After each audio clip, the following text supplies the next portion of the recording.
Mimi naona historia inajirudia. History is repeating itself. Wale watu ya rika yangu, wale over 50 wanajua wakati ya Moi tulikuwa na shida. Moi akaharibu uchumi, akaharibu biashara za watu wetu, akafuta watu wetu kazi, akatuangaisha. Tukaanza kumkataa. Ndio atuangaishe kwa sababu tumemkataa, akatafuta kijana aunde kundi haramu ya kuja kunyanyasa akina mama. Hiyo kikundi ikaumiza wamama, ikaumiza watoto, ikaumiza wafanyabiashara, ikaletea kila mtu shida katika area hii. Sasa naona huyu rais wetu amerudia tu hapo.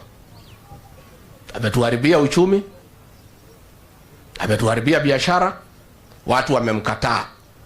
Ndio atuangaishe, amefufua ile kikundi haramu ilikuwa nasumbua kina mama. Mimi nimwambie hiyo maneno ni mbaya, na watu ya area hii hawezi kubali. Na hiyo kikundi iliumiza watu wetu, na ukiilete watu wetu watakuchukia zaidi kuliko vile walikuwa wamekuchukia. Hiyo maneno tungetaka ikome, ni maneno ambaye hawezi kubalika katika eneo hili. That you are Dr. William Samoei Arap Ruto and you are facing Rigathi Gachagua. How do you handle such a kind of a person? Listen to how Gachagua is speaking. How do you, first of all, I ask myself, how did William Ruto decide to get rid of Rigathi Gachagua? Seriously, after what he had done in 2022, going to the ground, visiting every part, speaking to the people of the mountain, doing his campaigns in the mountain, driving Uhuru out of the mountain. How did it happen that William Ruto reached a point and decided that now, let me get rid of Rigathi Gachagua? There must be a problem in William Ruto's advisory team. Because you cannot get rid of a weapon that gave you the presidency. You cannot cut the hand that fits you. It never works. Listen to how he's using the issue to do with Menanjenga carefully, articulately, to drive the mountain far, far away from William Ruto. Listen to his speech. You can hear how he's putting things. He started by giving the history of the bad things that Mungiki did. He gives the history of Mungiki, how women were raped, how they took money from from Matatu, how they went to homes, how they terrorized people in the streets, how they were moved, how Moi used them, how Kibaki now came on and cleared the group, and then now William Ruto re-emerging with Mungiki. Such a big history that is giving. And when someone hears that kind of a statement, listens to Rigathi Gachagua, watches what Menanjenga is doing, gives time to William Ruto's statements, listens to the allies of William Ruto, how they are attacking the mountain region, how do you think the people of Mount Kenya are going to think about William Ruto? Then I ask myself, how could William Ruto sit down and decide, now let me get rid of Rigathi Gachagua? How? How? Rigathi Gachagua is the most painful person to listen to if you are his opponent, and the most interesting person to listen to if you are his supporter. And to be especially specific, how the mountain, if you are from the mountain. Rigathi Gachagua is using every movement, every step of the government that is negative to his advantage. You saw how the abductions occurred. Rigathi Gachagua came out and spoke about the abductions clearly, something that no other politician could have done, not even Kalonzo Musyoka. He told us the people who are abducting Kenyans are somewhere else, in Nairobi, certain building, certain floor. He spoke about it, and that's how people started being released. He added the power of social media. He boosted social media movement on the release of the abductees. And that's how we got the abducted ones getting released. Even the governors, particularly that one of Embu, was getting it rough on the ground because of the abducted leaders of the youths. Therefore, Rigathi Gachagua did his work well by using such small things to build himself and get the mountain out of William Ruto. Very powerful. I wonder how William Ruto decided to get Rigathi Gachagua out of his office, out of his team. When Nurdin Haji made a mistake, Rigathi Gachagua came out and said about it, boldly while in government, something that no other leader can easily do. And then I tell myself this, how did William Ruto sit down, calculate with Kimani Ichung'wah and the rest to get Rigathi Gachagua out of office? Someone whom he was sure could deliver the mountain to him. Rigathi Gachagua told us before that he was against the housing levy. But when William Ruto supported it, Rigathi Gachagua came on board and said that it's going to be passed without even touching a comma. And indeed it was passed and there was no objection. When William Ruto told Rigathi Gachagua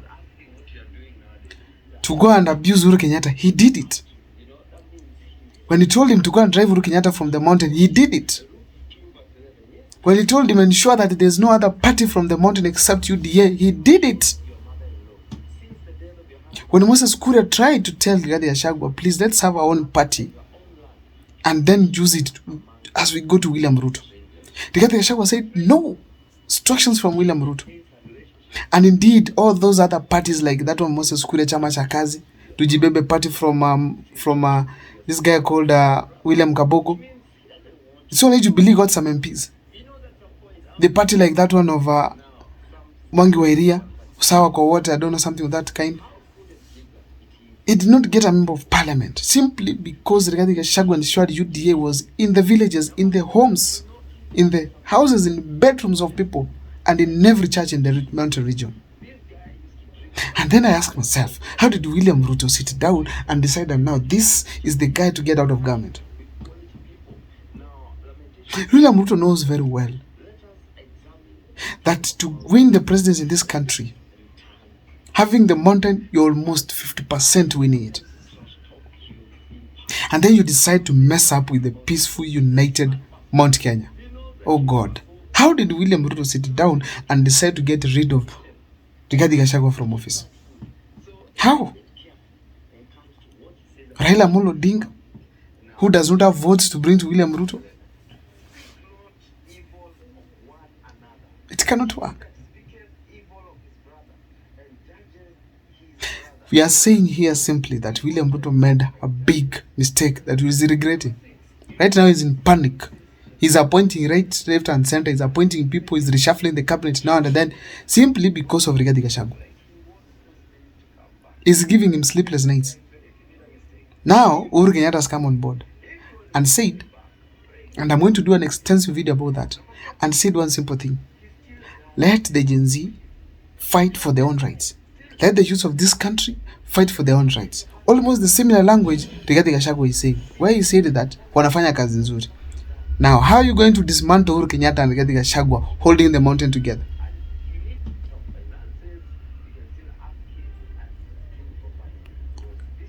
How are you going to dismantle the two people holding the mountain together?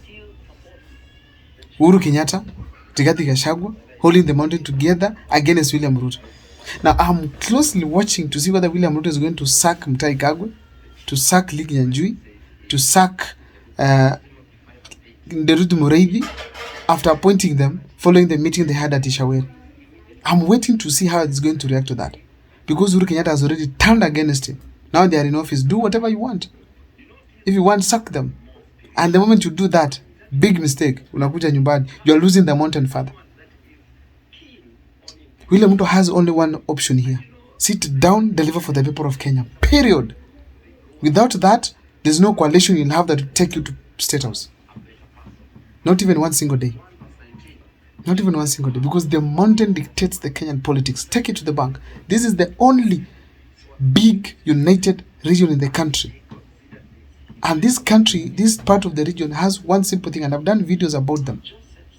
One big thing that they have is the highest level of civilization, where they can easily wake up, go vote despite the long queues they find.